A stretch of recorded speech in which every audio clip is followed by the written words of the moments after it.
Most industries since the Industrial Revolution have increased productivity over time, with the exception of construction. Like in the last decade or so, we're going down, we're going backwards. Qutaibah Al-Atafi is an architect and writer based in Melbourne. Having practiced both locally and briefly in Japan, he's worked as part of a number of award-winning offices, and now is principal architect of Underwood, a design and build firm creating custom homes. As a qualified passive house designer, Qutaibah is passionate about making site-responsive, low environmental impact architecture with a sense of place. Try not to fall in love with the designs initially, do you know what I mean? Like, it's very hard to do, and something happens and it feels like it all falls apart. But I think it's really important to allow the process to be flexible. I'd like to understand where you see the relationship that architects have with visual communication in the future, particularly with, us being told so much about AI. I guess when it comes to AI, I've never felt that burying your head in the sand is a good idea. In our office, we use AI to do menial tasks, and that's what I think that's probably a very good starting point. So many young people in architecture struggle with is that relationship with construction, with site, how important you think all of those elements are. I sort of saw a very stark contrast between people who have had site experience and those who haven't. You must seek out site experience where possible. Reimagine the education of an architect more like an apprenticeship. The design and build process thought as being the lower quality option. Is it about you having, your artistic hand held behind your back, or are you challenging as much as you're kind of accepting? That's a really good question. Qutaibah, why architecture? What is it about a career in architecture that keeps you coming back for more, that keeps you, getting up in the morning and doing this job? I feel we're very lucky in architecture in a lot of ways. The outcome of what we do for a living can be tangible. It can be concrete. You can feel it, you can smell it, you can touch it. We also can work on very big picture ideas as well. And I guess there's often like a tension in architecture, which I personally enjoy. It could be form, it can be function. It's probably a little bit of both. Usually it could be beauty, it could be ugliness. It could be science, it could be art. And I kind of enjoy working across these themes and trying to get that balance right. A previous employer actually sent me a message a year or so ago. At that office at the time, I had worked on a project where I sort of co-led the documentation and design and right from the concept, I'd say. Sure. And it took many years, and so as say if you've worked on apartments, which is this project is an apartment building with some townhouses, it could take sort of 3-4 years to complete a project of that sort of scale. And so at that time I had left the office, and I left exactly when construction commenced. And so he just sent me this message. It was a photograph of the building, and people have just moved in. And you could see their things, there's lights inside. And suddenly this thing that was a bunch of scribbles on a paper was a very real thing where people live their lives in it and around it. I don't want to paint a rose-tinted view of architecture, and I don't need to tell you, you're an architect yourself, Chris. It's like, it can be very, it can be a slog. It can be very tough. But there are very few things in my personal human experience that give me the buzz or the adrenaline rush or the excitement as sort of driving past these completed projects or visiting them years after they're completed. You talk about architecture taking a long time, which is, I think, something that we all have to come to terms with early in our careers, that any type of architecture takes a long time to plan out, and if you're lucky enough to actually build. And I think that's always such a kind of steep learning curve, particularly for sort of young architects, and depending on the scale of the building that you're working on, that goes from a short period to a very long period of time. And then secondly, the part that you put probably most beautifully was seeing a building finished. And I think I still remember my first time of seeing some acoustic ceiling tiles laid out in a hospital, which was the first project I worked on, and yeah, those set out that I'd drawn, and that became a reality. And however small that was, like you say, that feeling of turning what was a drawing into a building, which I think is an amazing thing and never goes away. What was your kind of route into architecture? What are your kind of early kind of memories and family relationships with the built environment that kind of led you on your path to this career? So I was always interested in how things get put together. I remember my father and I would go to the library, the local library, and would get books out every Saturday. And I remember seeking books on how to draw. I was very interested in drawing, I remember. But also it's going to sound very nerdy, but I was really into Star Wars at the time, and I really liked the sort of cutaway books where, they'd have uh, the X-Wing, and it would be sort of cut out, and you can kind of see how it's sort of put together. And I'd sort of draw my own little drawings of that. And I think looking back, it was probably um, myself as a child, um, trying to almost deconstruct something and put it together and make sure things that are required to run this machine, or this structure, was all thought out. And so I sort of treated it as a bit of like a Meccano almost. Um, and that's how I sort of got into it. I was really into engineering, as a child. I mean, in terms of structures and that sort of thing. And I suppose um, also my upbringing. I mean, let's sort of go back. I was born in Iraq. This kind of seems like the Dr. Evil childhood story. The summers in Rangoon, luge lessons, and what does it say? Oh, and in spring we make meat helmets. My childhood was typical. Summers in Rangoon, luge lessons. In the spring, we'd make meat helmets. That sort of thing. But, I was born in Iraq, and we, my family fled that country during the first Gulf War. At the time, we called it the Gulf War. Didn't know it was going to be a second one. And we settled in New Zealand, which was a beautiful place to be, to bring up children. We were very young, my sister and I remember. But it was safe, but I grew up in the outer suburbs. And this detail is fairly important because it was at that point where I realized that urban planning and architecture has, quite an impact on human beings. I really disliked living there. I felt like in the outer suburbs, I felt like as a sort of almost like a purgatory space. It wasn't quite in the bush where you're in amongst the trees and you listen to birdsong. But you also weren't in the sort of vibrancy and the buzz of the city. It's a sort of a middle ground.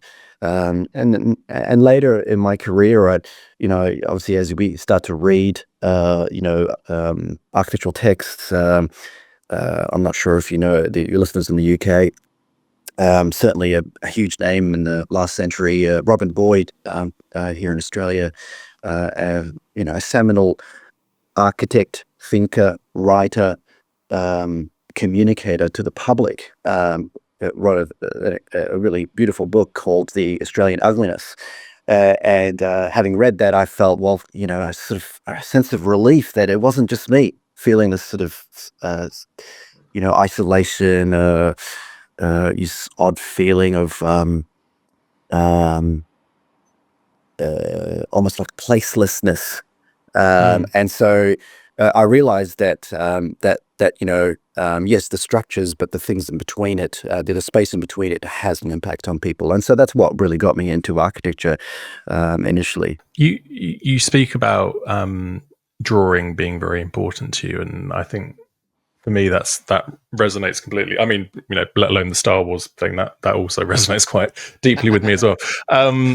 The drawing aspect, how important has drawing been as a sort of medium for you in your career moving forward? And I'd like to sort of understand your relationship with it, and then maybe where you see, the relationship that architects have with, visual communication in the future, particularly with, us being told so much about AI and things like that. Where do you see that sort of the tool of drawing?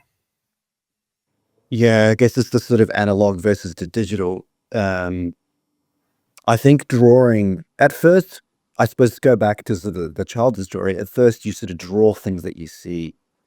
And I guess the next step is to draw things that you can think of, and so you can kind of synthesize ideas using drawing. Using drawing as a way of thinking, I feel is still very much relevant to our work here in our office at Underwood.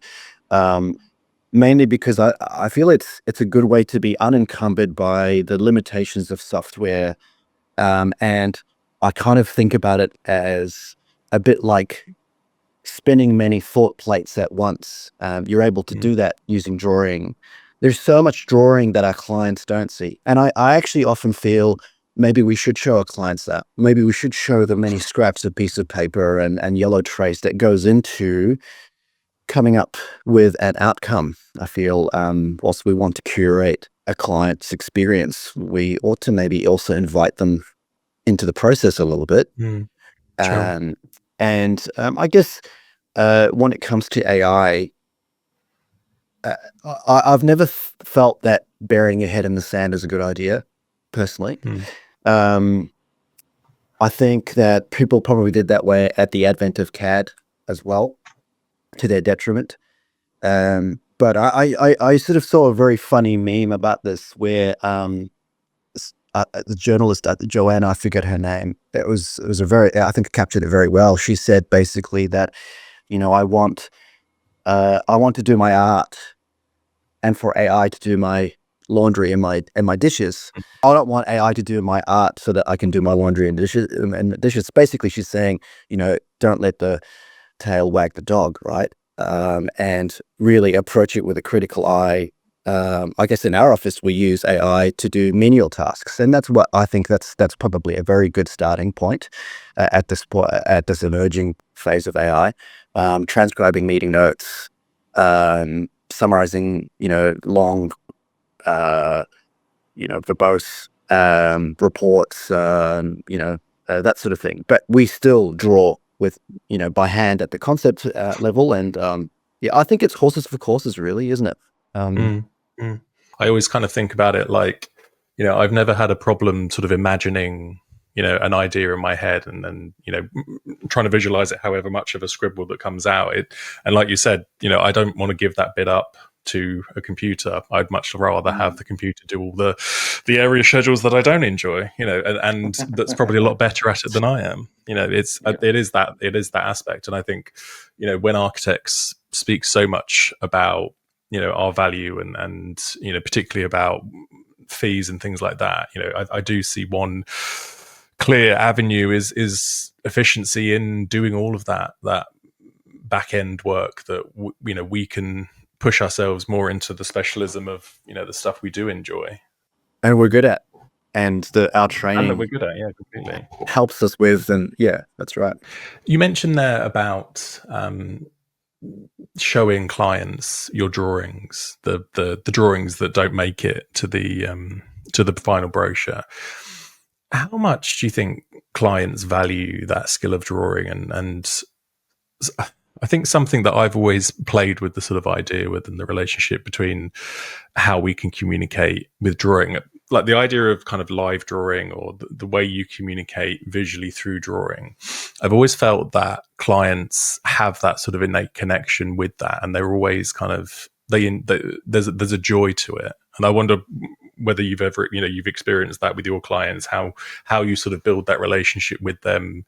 Maybe it is through drawing or in other ways, and particularly with the work that you guys are doing with domestic clients, taking them on a journey, probably a lot of the time educating them about the process as well. Yeah. Quite often you go into a meeting and you are hopefully very prepared.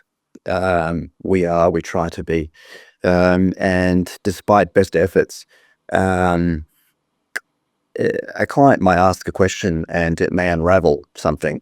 Man, you must, as an architect, I think, be able to adopt a nimble stance and be able to respond accordingly. And I think the skill of drawing alive. Quite often we walk into a meeting with a client and we have a yellow trace to one side, and that's sort of with the understanding that it is still a collaborative process. It's not just a one-way street. There's been meetings where we have printed drawings, we have the yellow traces, like, okay, so that doesn't quite work. Obviously you've got some concerns that we hadn't uncovered during the discovery process or the client brief. And we talk about it and we draw. And it's good because I feel it sort of would skip a fair few emails doing that sort of thing, being able to having that skill to draw live in front of a client. I think it demonstrates listening, which is super important, I think, in terms of a client service, is actively listening to a client, and showing that you've done that, and trying to resolve, a problem at the time. Now, sometimes that doesn't really work out. Sometimes you may need to sort of go away and come back to think about that. But certainly you can sort of the genesis of an idea or a solution can take place live, and having the ability to draw at the time is very helpful. Yeah. I mean, you touched briefly on your sort of process there. I wonder if we can delve into sort of Underwood's kind of their sort of how they set themselves up as a business, a practice, and the kind of unique offer that you guys kind of bring to the table, because I think it would be a very interesting sort of case study, particularly when, architects are trying to look at new business cases for practices. The idea of that you guys are working with, of, for a domestic client, having, contractor, costing, architect, all under one roof, all singing from the same hymn sheet and working together, feels like an incredibly attractive proposition for a client. So I wonder whether you can just touch on, explain to us how it all works together, and what a client journey through that is. So I suppose we sort of going back, we Ryan and I started pivoted to this way of working, design build, in the one organization in 2023. It sort of started because we shared, let's say, a dissatisfaction with I'm going to call it the traditional way of procuring architecture, and I suppose I will have to assume knowledge with your listeners as to what that means. It's designing, architect and builder are separate, and I think quite often Ryan, who's a contractor or a builder, and myself as an architect, is that we found that the traditional way of doing things was fairly disjointed, and it often forced the architect, who's at the sort of forefront of the design process, obviously, to make a lot of assumptions very early on, which can have a lot of impact on a design outcome, especially when it comes to buildability and cost control. And I suppose in past offices where I've worked, in that more traditional manner of procurement, despite all efforts to cost projects early, say at schematic design, it was very difficult to get that level of expertise. And there were lots of projects that were left unbuilt. You talk about projects that never left paper. There were lots of dissatisfied clients, lots of very awkward phone calls, and we still sometimes have those, but I feel it's very different. We as an architect, I quickly found out, given the dynamic market we're in, this is putting it lightly, I mean, we've seen something like 30% increase in cost of supply and labor Mm. you know, in a very short amount of time. Yeah. And the old way of doing a square meter rate, you know, estimate at the beginning, I just feel it's just fraught. Um, and to be honest with you, I must admit, it's a real luxury to have access to, um, trusted trades, not just our construction team. To give you an example, we're working on a project, and that particular project, the council mandated the stormwater discharge at the curb Sure. and channel. Trouble is that the levels just won't get us there, and we're staring down the barrel of a pump, a $20,000 pump. Picked up the phone and called our go-to plumber, Steph, and he was able to give us upfront advice. I can't see. It would be very difficult for me to go back to the old ways of working where I have to make this huge Yeah. assumption. Yeah, it's. I think it's really good, and I think it gives the clients, mainly our clients, but also our design team, a huge sense of certainty Mm. that you wouldn't otherwise get.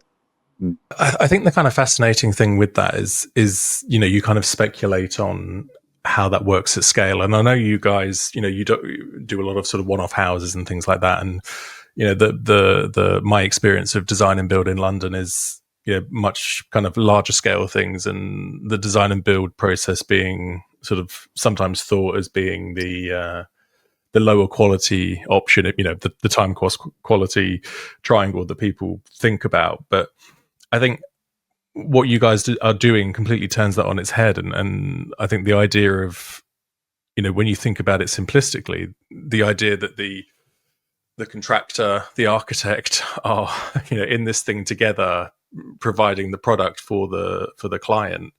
You wonder why we do it the other way around. And I think it is a kind of fascinating and much more kind of forward looking proposal, I suppose.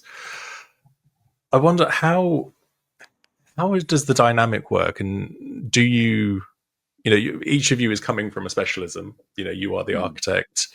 You have the contractor, you have the estimator. Everyone has a specific responsibility, in kind of in the traditional way.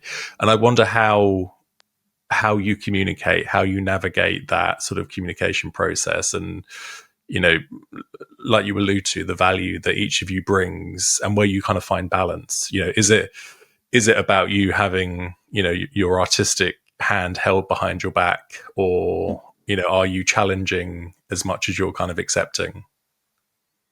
Well, that's a really good question. I mean, I do acknowledge that traditional, we in Australia we call it DNC. It has a bad rap, and like most things, stereotypes are there for a reason, right? As you said, it's very seen as a very cost-driven process, absolutely, and a compromise. I guess where this is different is it's actually design-led, design and build, right? And it's interesting because there's been many times where, you know, I myself, the designer's like, oh, all right, if it's not going to happen, that's okay. And Ryan, the contractor, is like, no, don't. Let's not give up on this. Let's Mm. So working with a builder who appreciates design. I mean, that's the Yeah. thing. I mean, I feel one of the reasons why, yeah, we see this as a no-brainer, right? But I can see now why not everyone can do this, and that's because you need to find the right people. You need to work with the right people who are on the same path, and regardless of their vocation and their speciality. And I suppose, um, in our case, we like to try to find a balanced approach. And I sort of, there's a few things we think about to get there. One of the things is, we ask ourselves constantly, how can our clients and how can our projects have the cake and to eat it? Now, Mm. um, it's not a zero sum. You can do both potentially. And we see this challenge as an opportunity, or we find that we're hoping we're hoping and we're optimistic, because you have to be optimistic, I feel, in design. Sometimes hard to be optimistic, but you must be, in that we can find a solution, and we back ourselves, and we feel that we can design our way out of most things. And secondly, we try to do a lot with less. And people talk about the size of dwellings. I think in Australia we've got probably I think the biggest houses, from what I hear, in the world, outscaling even the United States. So it's insane. But we're trying to do a lot with very little. And I suppose it comes back to our upbringing. Most things in life, most outlooks with professionals or thinkers or what have you, it comes back to how you brought up. And interestingly, Ryan grew up in the country of Victoria, where you can't just call someone to come and fix this thing. They've got to work it out themselves. Sure. Myself, I grew up as an immigrant, and we focus on things basically that are high impact, right? And we kind of ask ourselves critically, like, does that bit really need to be a custom design thing? Are there ready-made alternatives that can be integrated into the design? And I think thirdly, we try not to fall in love with the designs initially. Do you know what I mean? Like, it's very hard to do, and I understand it's very seductive, especially when you've come up with a beautiful, elegant solution, Sure. and something happens and it feels like it all falls apart. But I think it's really important to allow the process to be flexible. Yes, we have what we call non-negotiables with each project, right? And what they are sort of high-level, high-tier concepts, but sort of the rest of it can be achieved, provided the intent is met. And everything that, details or material selection choices, they should serve more than one function. And I think of that then, that says that was the correct decision for that role. Yeah. Do you find yourself being more adaptable in the later stages now, because you have that level of trust, and you're working with people that understand quality, understand design, and aren't going to be doing silly things? So I think there's that kind of innate understanding, and like you say, you're coming at it both from a sort of similar work ethic point of view, sort of thing. Yeah, I think it just comes from like a mutual respect, the stereotypical architect walks onto site, with dark shades on and just points. Sure. I think most architects aren't like that, to be honest with you. The ones that I've met, they are not like that. I personally have a huge respect for trades and contractors and site managers, and I can see the stress they go under. They are under, I should say, and the level of craft that goes on, and the level of interpretation, from drawings that we draw, the risk they take. So obviously, and they also then in our organization, construction team, also have I feel have a mutual respect for our design team as well, and they want to achieve similar things too. We've got a project. I'll just give you an example. We've got a project currently on site, and the site manager there, who's in the construction team, he took it upon himself to mark up our reflected ceiling plan, and he sort of said to us that I've worked out that I can actually increase ceiling heights here, cost neutral. What do you think? And I was like, this is really cool. I mean, a lot of architects were like, no, just do the thing that was drawn. Thank you very much. But I think for me, it was like, how good's that? I mean, yes, let's go higher here. Let's go higher here. Let's keep this one the same level. There was a reason for that. So I think the design and build process, I feel, naturally allows for that adaptability to take place. and also our to give you an idea of how we run things here, the design part and the construction part work fairly in parallel with one another. However, we share organizational values, and that's really important. And also, we have regular check-ins throughout the design phases.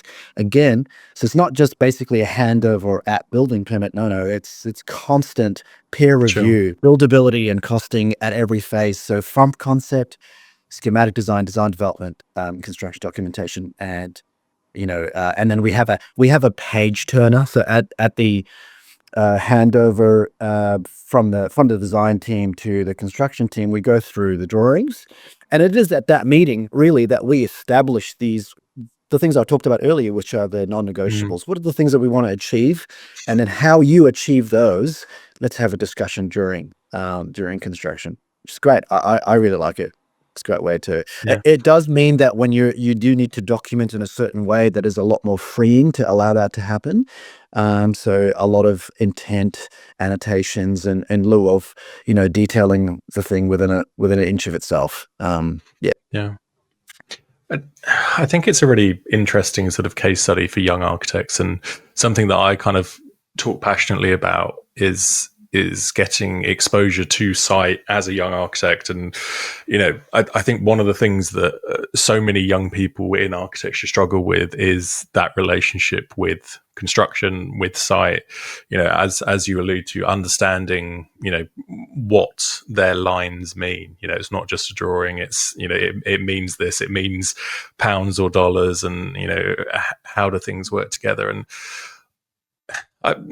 I wonder whether you could touch on the sort of, how important you think all of those elements are, because, to me, having a kind of understanding of how things go together, and empathy for the trades and the pressures that people are under is something that you don't get unless you've gone to site, unless you've seen those things, unless you've experienced those conditions and understood, how things meet at the corners, how the junctions work, and stuff like that. And I'd just be interested to hear your take on the importance of those aspects, I suppose. I think I honestly think site experience is so important for young architects. I recall I was doing my registration class, to be a licensed architect.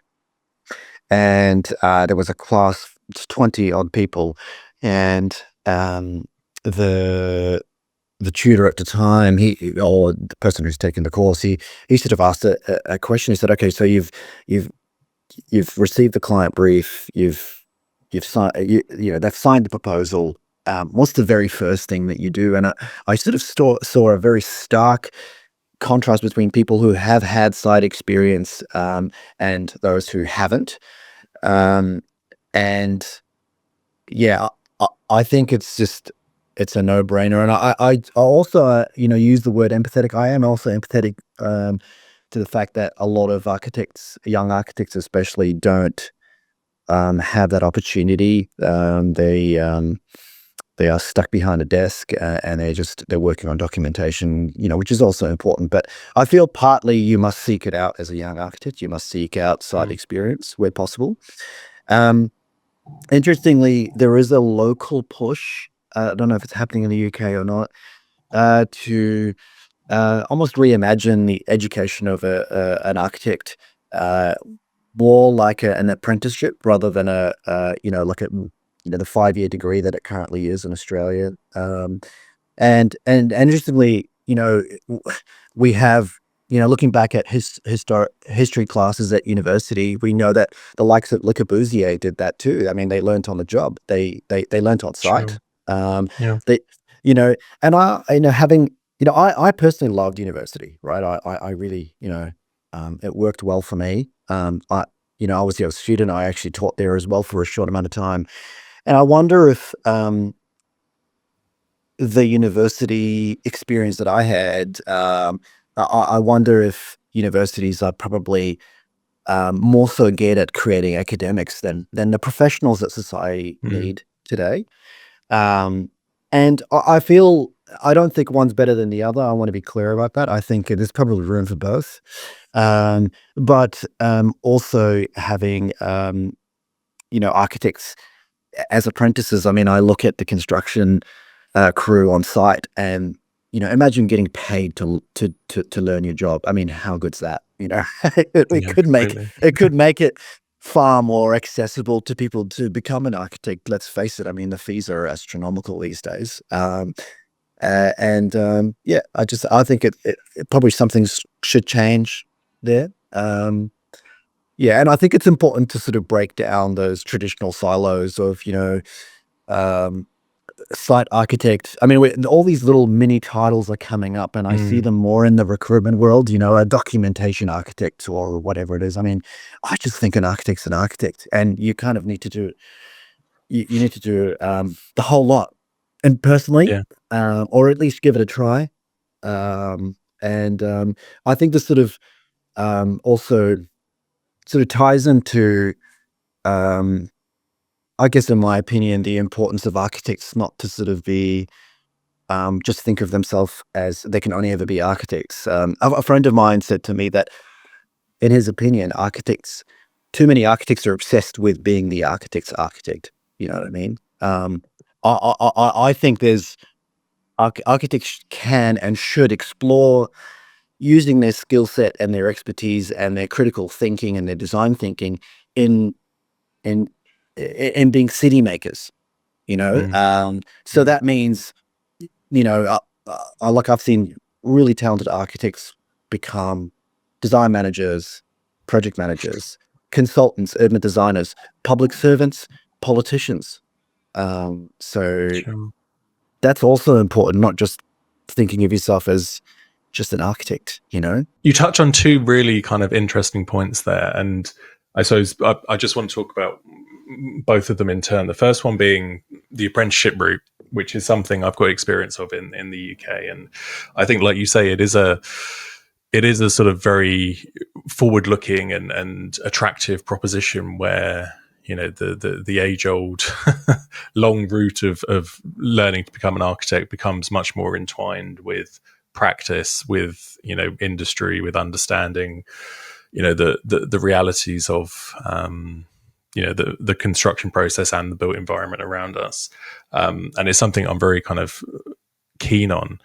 But I think, like you allude to, you do almost need both aspects of that, because architecture as a sort of education process allows you to think big and understand cities and understand world problems, and, like you say, can go on to roles that are completely aside architecture, that look at things, be able to look at things and turn them on their heads. And I suppose it is that balance between producing architects that can build buildings, that understand process, that understand these things, whilst also not limiting them to that.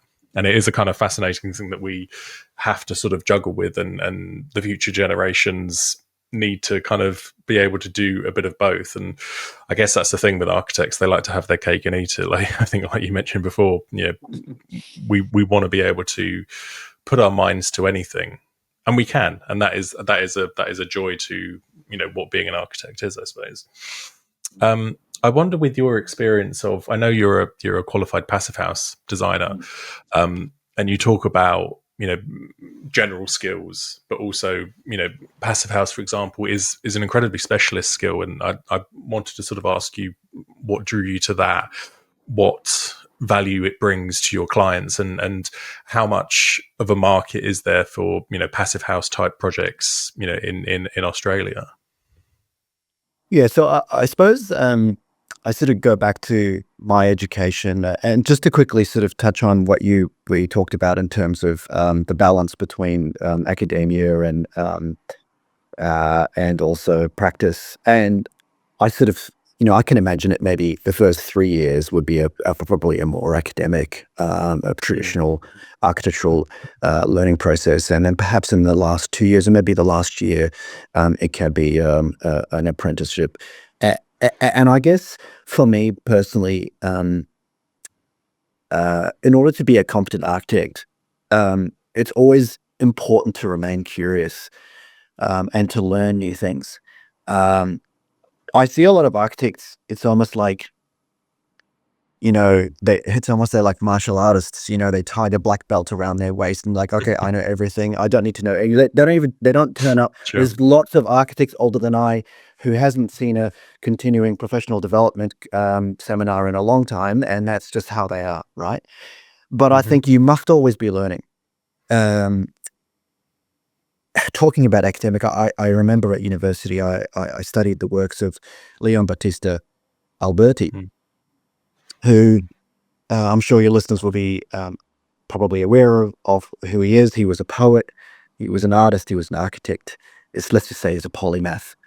He's probably well known for coining the word or the term Homo universalis, and what that means is, literally it's the universal man, but I think in this day and age it could be updated to the universal practitioner. And what he says is that the architect ought to know a little bit about lots of different topics in order to be an architect, right? Now, obviously specialists would have the working knowledge, the exact technical knowledge, but as an architect, you must, I feel, to be a competent architect, you must know and be across the broader concept of lots of fields that are adjacent to architecture. And I guess I think architects sort of dropped the ball there. I think a lot of architects are almost like, and it may be because of the tight fees, it probably is, but and they're getting tighter.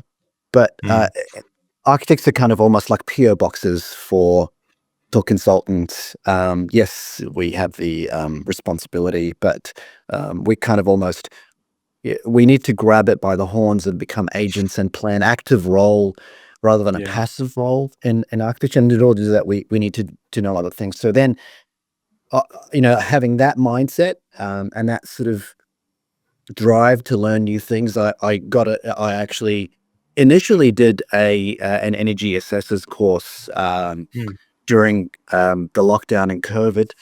I'm not sure. I'm sure the UK has similar regulations. We've got operational energy baseline requirements for code.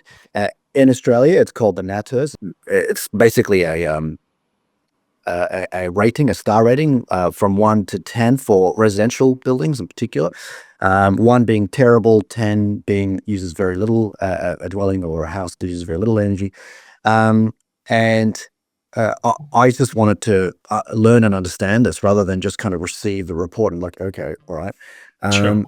And in doing that, I think I uncovered a fairly glaring issue, and that is in Australia, the energy rating of a dwelling is theoretical only. It's not verified on site as built, right? So as a client, you think you're paying for a certain performance, but it's not verified, and Passive House is. So, and it is verified during design.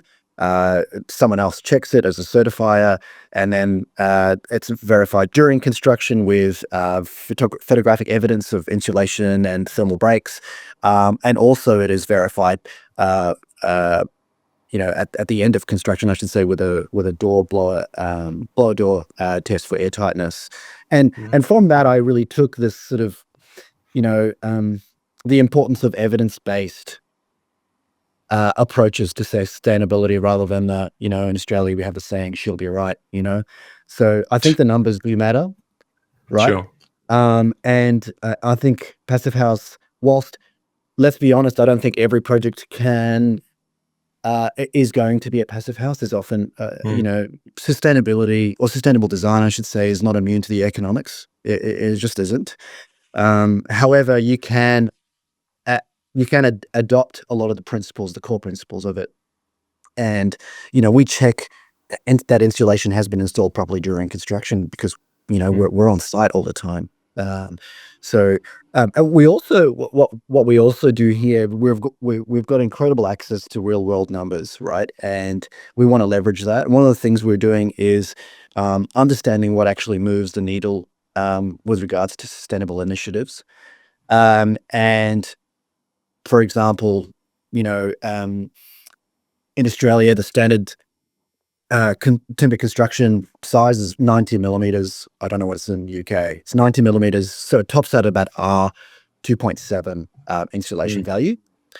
And we're testing what does that mean to increase just the external envelope to 140 stud, and you're up to 4 R4, so 1.5 times as insulation. And now insulation, bat insulation in particular, doesn't really cost that much more money to increase the thickness of it. Obviously, there's a cost in the timber. So understanding what those trade-offs are, being aware of return on investment, being aware of what these initiatives cost as a cost benefit exercise. The payback period is super important for clients to be able to consider these things and to actually make true sustainable design more accessible to more and more people.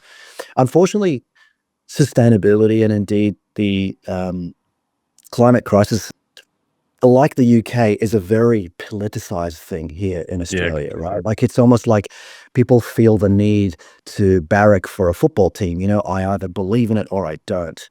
So when you present people with real world numbers, that bullshit goes, like you're you're convinced, as a business study. I will say one other thing is, there's a real danger in people thinking that we ought to just demolish everything and build new as a way of getting there, net zero. We believe in genuine progress over perfection. The peak scientific study here in Australia, the CSIRO, did a study recently.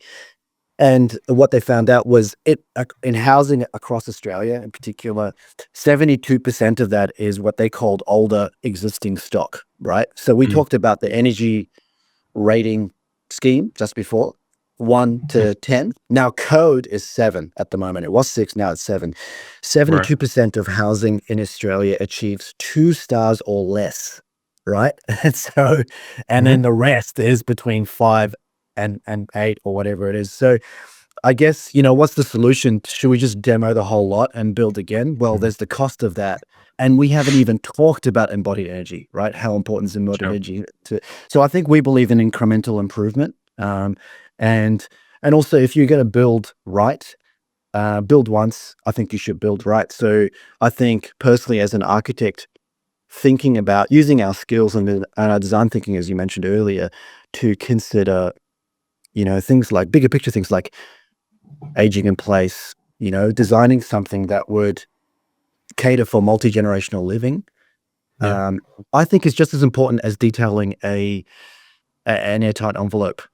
And why I say that is, and your listeners will be familiar with this concept of, Maslow's hierarchy of needs. To put it in a nutshell, if I have a roof over my head and I have food in my belly, I'm much more likely to consider upgrading to triple glazed windows and extra insulation. You've got to solve the shelter first before you do the rest. And in this sort of economic environment, I think you must be evidence based, and passive house and really helps with that level of thinking. You portray an incredibly compelling argument, and I wonder how many. I mean, do you find it's a lot of clients that are bringing that to you, or is it always you kind of pushing and educating clients? What is the market like in terms of knowledge of sustainability and demand for, I suppose, those types of buildings and architecture?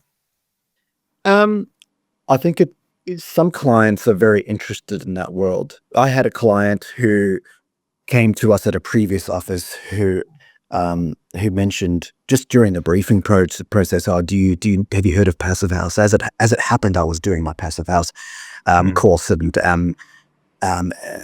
for those of us who in your audience who have done the designer's accredited course, it's a bit like going back to to school and being in a physics and mathematics class. There's lots of formulas, lots of conversion of units, as well as concepts. So some clients are very, very across that. That particular client even said introduced us to some very high performance windows that are just emerging in the in really an Australian market that needs to really catch up. to the likes of Europe. I think we're just starting with triple glazing. It's like there are lots of single glazed houses, believe it or not, here, still being built sometimes. Oh wow. Okay.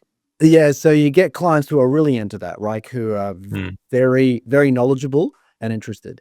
The vast majority of our clients, I think, rely on us to educate them in a respectful manner. I think it's super important to be able to communicate these things to a client and not come across as patronizing, and just kind of looking out for their interest as much as anything. And like I said, the objective numbers and the figures do convince people. I think having spoken to you for a while now, the feeling I'm getting is about that all-round architect. Like we alluded to at the beginning. The architect that has as much of a feeling for the technical aspects and the numbers, but also the bigger picture thinking and the artistic nature that's able to communicate their ideas. I wonder, have you ever kind of considered what people could take away from your career, some of the sort of big lessons that you've learned through your journey, and something that the listeners would love to kind of take from this conversation? I kind of have thought about this a fair bit, and I can sort of boil it down to a couple of things, I suppose. Number one, I really think that my career's, has been a bit of adaptation. Sure. I mean, I have a goal. We all should have one, and it's one of the things that I sort of suggest people have is always to have a goal. You have a goal for the year, or have a goal even when you walk into an office for that day, or for that time you're sitting at your desk or being outside. But also being able to, it's kind of a bit like design build, right? You kind of need to be a bit nimble, and you have to, life throws curveballs at you. But what really helps is to surround yourself with really passionate, really competent people, especially at work.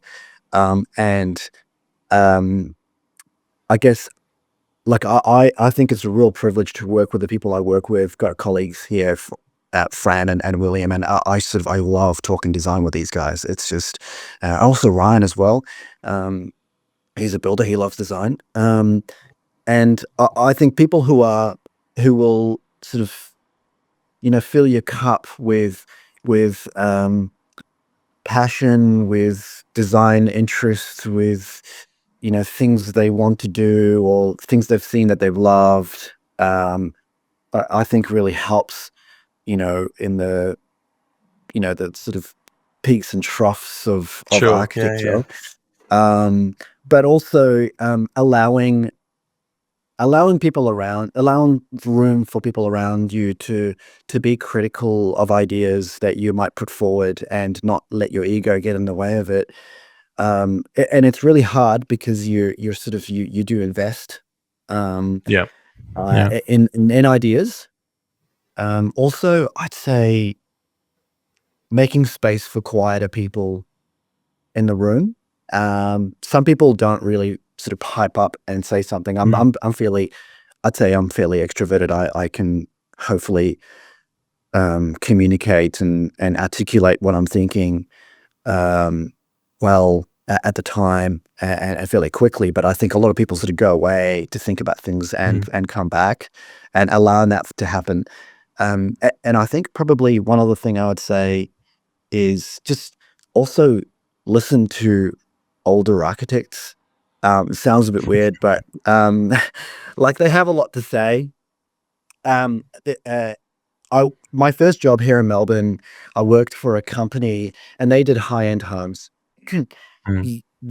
Interestingly, they came from a design and build background, and then they splintered off and became a traditional architect. So they're sort of the opposite.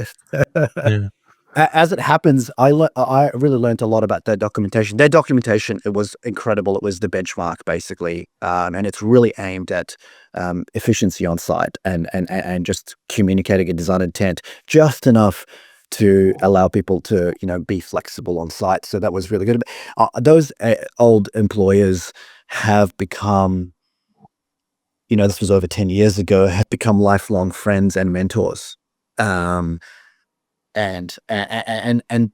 one of them invites me to these dinners once a year, I should say, where, a whole bunch of boomer architects turn up to this, cute little Italian restaurant, and they just rant and they just talk about just their gripes with the industry, with practice and that sort of thing. And I just shut up and listen, and I honestly, I have learned so much from those sessions, probably more than we talk about the 5 years of architecture in terms of practice, right? I learned a lot from that.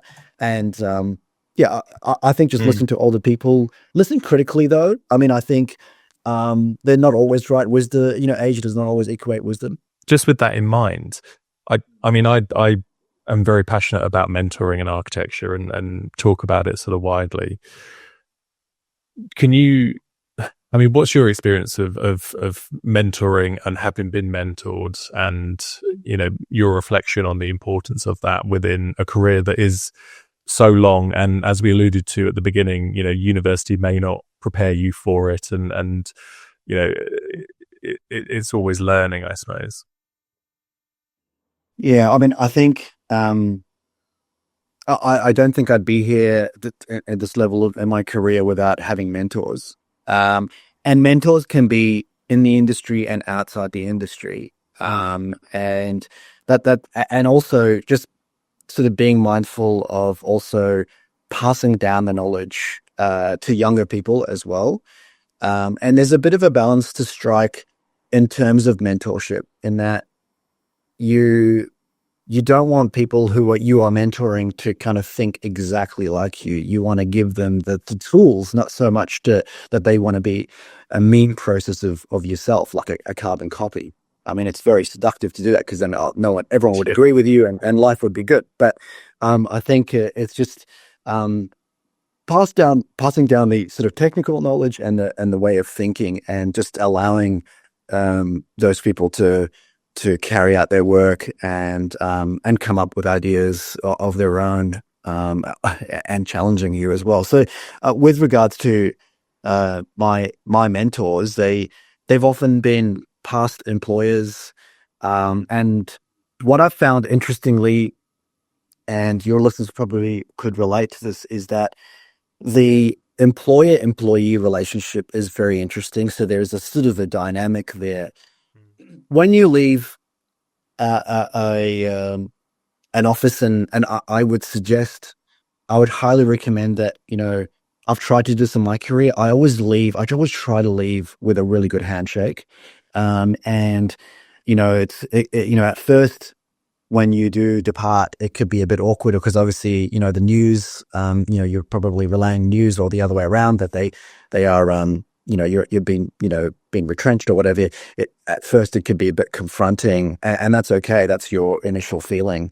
But it's really, I think the industry is a really small, can be very small, and it's really important to foster those relationships. And quite often, in my experience, past employers have become friends, and sort of I text them, I call them, I ask them questions. They then ask me questions randomly about things. Do you know a good engineer? A civil engineer, or do you any good builders in that area, that sort of thing. Yeah. So I've got a client, and this has sort of come up, how have you dealt with this in the past? I think it's really important to have mentors. I don't know how you could be a competent architect, a good architect, without having mentors personally, and also being mentored yourself. Mentoring others as well, and surrounding yourself with a good team. Yeah. One question I like to leave conversations on is a sort of summary piece and a look back. So I wonder, you and your family as immigrants into New Zealand from Iraq, and the life that you've led. In looking back on that, has your career turned out how you could have imagined? And I suppose feeding back to the sort of original question about, why architecture, I suppose, where do you see the value that you've brought in your career personally and, to the outside world? And similarly, where do you see yourself going in the future? I sort of go back and reiterate my point that we definitely are a product of our environment. Like we have to be. I mean, people talk about the blank slate. Are human beings complete blank slate? Do you, are you the person that you are because of where you live and how you live and what? So I think I definitely think so. I guess in terms of how that's impacted my career, it's definitely made me want to make architecture a lot more accessible to a lot more people. I think. I mean, the common criticism with architects is that it can be fairly elitist as a profession, both in terms of the sort of parts of society, it's the industry services and what have you. So I think being able to make architecture available to a lot more people is kind of what drives me, and it's probably from my upbringing and my experiences in the outer suburbs. So I guess that's sort of fed into what we do here, design and build, but also being able to